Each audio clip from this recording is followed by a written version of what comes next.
Hello, cyberspace. It's me, Angie, and I welcome both you and your ears to an episode of Life, Love, Music, and Space Travel. In case you're wondering who Angie is, I'm Angie, and I'm super stoked to spend some time sharing with y'all some of my experiences and thoughts on living, loving, music, and space travel, or spiritual experiences as I often refer to as space travel. A rather broad spectrum, right? Well, my hope is to always share something that resonates with, intrigues, excites, or perhaps inspires you. On that note, I invite you to sit back, buckle up, and take a little trip out into the cosmos with me. Hello, cyberspace. It's me, Angie, coming to you with another episode of my podcast, Life, Love, Music, and Space Travel. I'm calling this episode, I'm Grateful for All of It.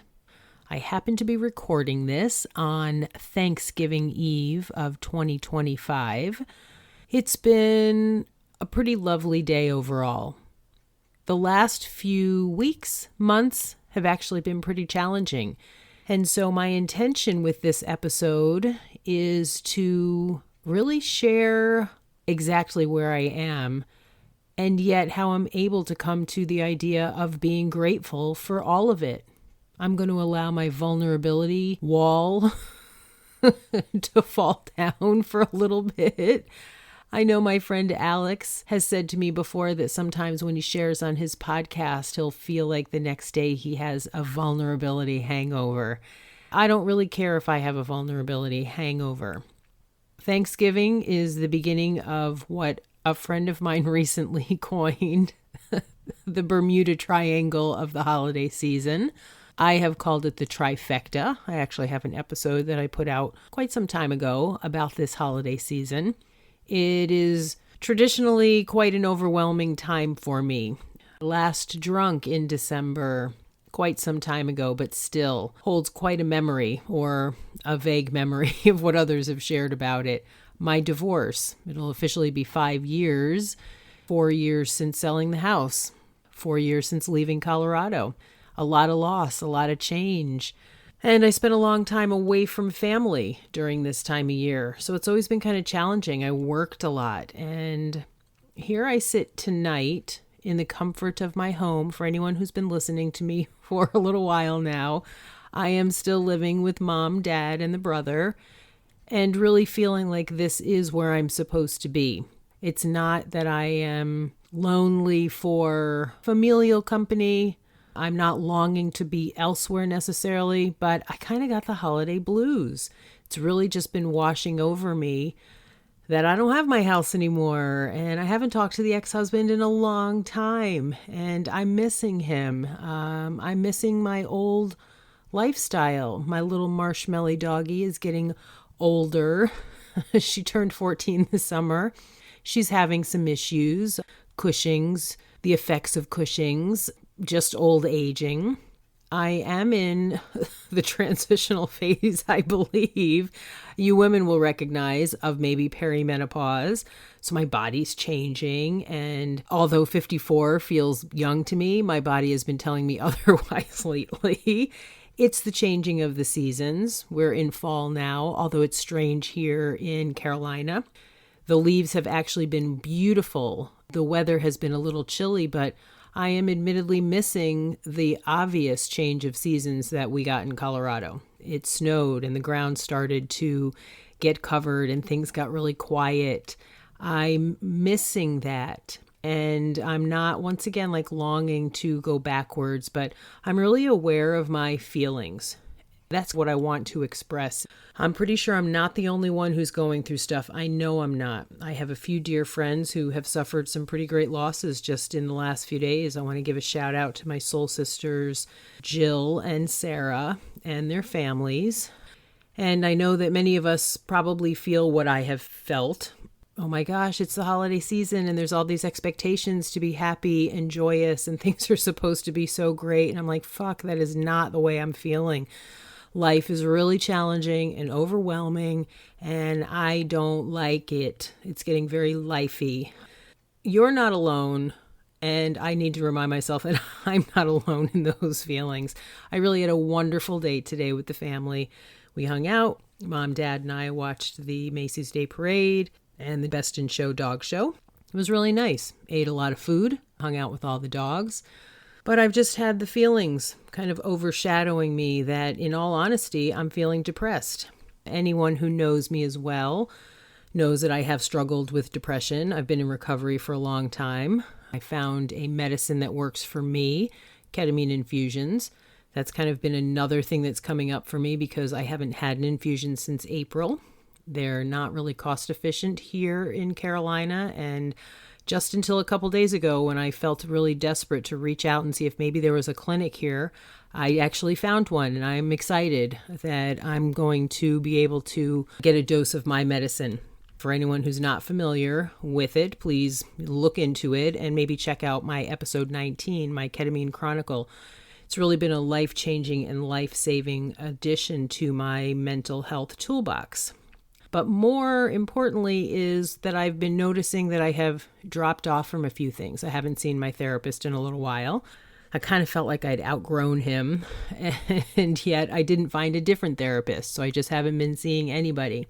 I stopped going to meditation because my work schedule has sort of been interfering with it, but I didn't switch to another night. I removed a few of the things that have been very helpful with my mental health, and here I am really noticing that I'm not really feeling so well mentally. What I'm very grateful for is that I have an awareness of that, and I've been reaching out, and I've been talking to people, and I've been trying to get back into solution-oriented decision-making because I don't want to stay here in this mental state. That brings me to the focus of this episode's topic, which is that I really am grateful for all of it. I have been working on a talk. I'm in the writing process of doing this talk, and my subject is based around mental health. And it's had me reflecting on my journey and how I got here. For quite some time in my early adult years, definitely in my 20s, I was not very mentally well, not emotionally well at all. And I really didn't have any awareness about me. I wasn't aware really that there were solutions to taking care of my mental health. And I especially didn't think that I really needed to do anything about my mental health. Well, come to find out, that's not true. Mental health care is necessary for everybody.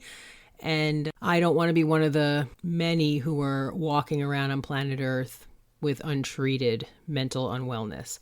So here I am sitting in this place today where I am grateful for all of it, because on this day where we're really given an opportunity to focus heavily on gratitude, the day of gratitude, thankfulness, I wish it was a kind of a heavier tone throughout the year, but it's not lost on me that the way I'm handling or managing my way through or navigating my way through this present mini mental health crisis, I'll call it, is that I'm handling it a lot differently.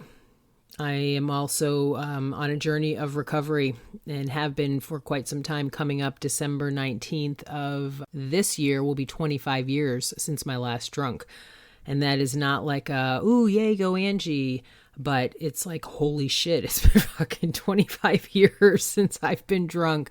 Wasn't my last drink. It took me a couple more years, but it was my last drunk. And that began this incredible journey that led me out of a really pretty heavy place of self-pity.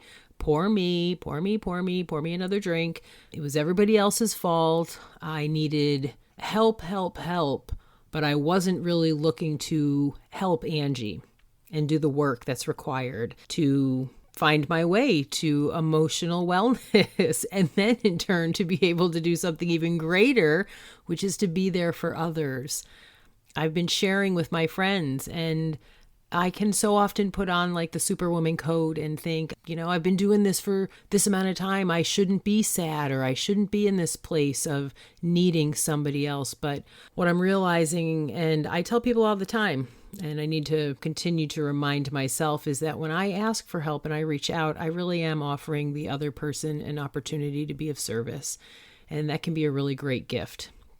I just want to say to anyone out there who's afraid of reaching out or thinks that they should have it all together, stop shitting on yourself and pick up the 1,000-pound phone or talk to your family.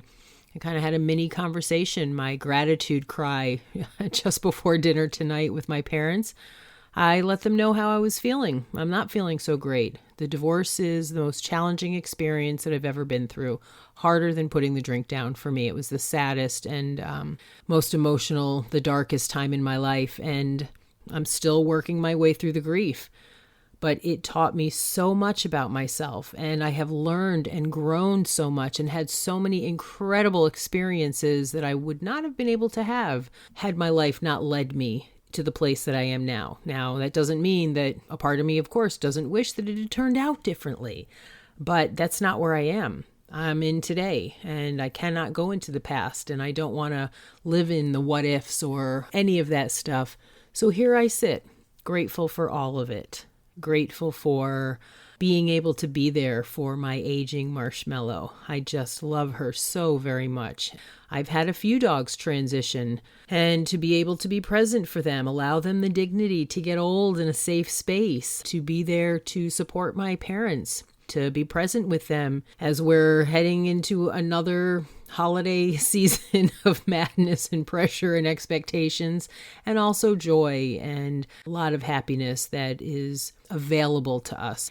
You know, I have a brother that I live with who I love dearly also, and I'm not really sure. I kind of think maybe he's going through some challenges as well, and I'm trying to take my hands off and mind my own business, but yet understand that I want to be there for him if he reaches out.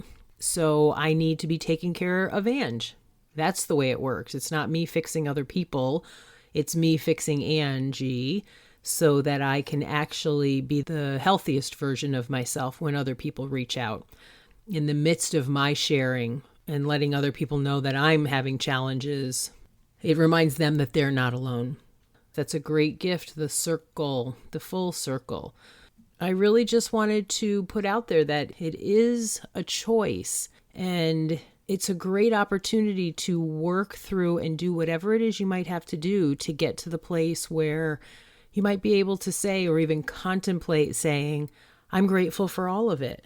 I am grateful for, at this point, the divorce, being there when my furry babes have transitioned on, the challenges that I faced with family members and friends, all the tough stuff and the discomfort. The deal right now is that I am uncomfortable, but I'm not in a place of real dis-ease or disease. I am working through life on life's terms and doing the things that I need to do to take care of myself that I know will lead me back in a direction where I'm feeling better.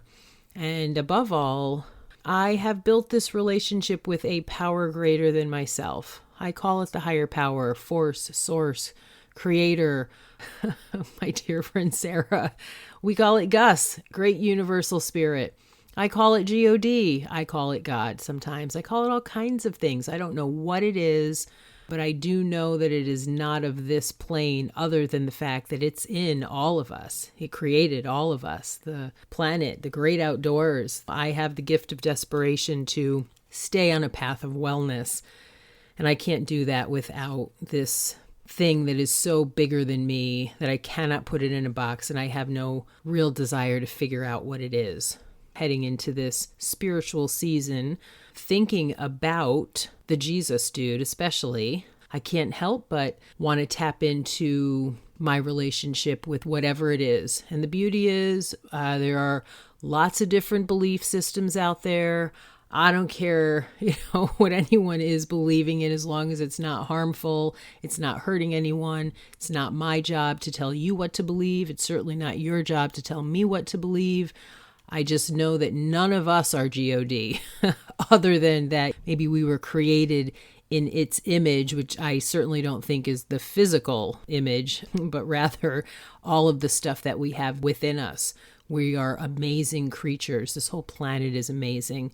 Getting down to it, it's like I'm grateful for all of that. My goodness. Even the bugs and the creepy crawlies and the critters, and I don't want any of them in my room or my bed tonight, but I'm grateful for planet Earth and the stuff that comes with it. There's a lot of really yucky stuff taking place on planet Earth right now. I'm grateful that I understand that I can't really change a whole lot. The most important thing I can really do, and I believe that anybody can really do, is to work on themselves. I can work on Angie, and that has a powerful effect on everybody around me. It means that I am not blaring on my horn on the person in front of me, or tailgating, or chasing anybody down, or super impatient, or angry, or road ragey, or many of the other things that could be spurring on an argument between somebody and causing trouble. I don't want to be that person.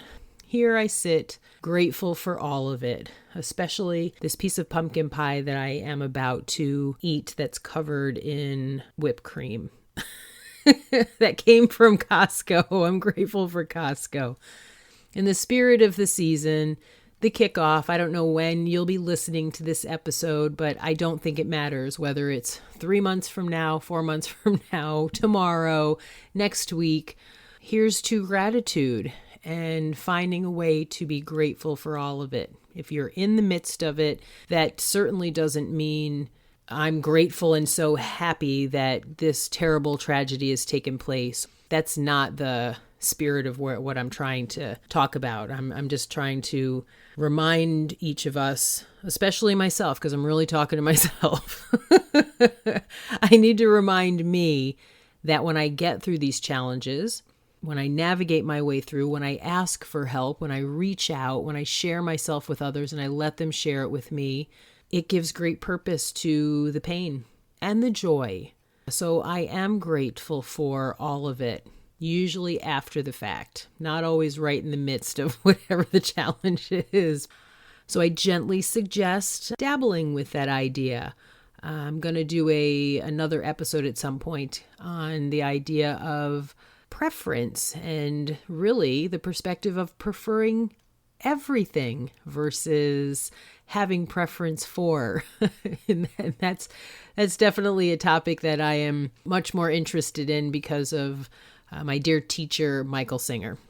But I'll talk about that at a later date. Here's to gratitude. Here's for finding a way to possibly be able to say without vomiting or throwing up in your mouth, I'm grateful for all of it. I'm grateful for all of it. I'm grateful for all of it. Until next time, I thank you for listening.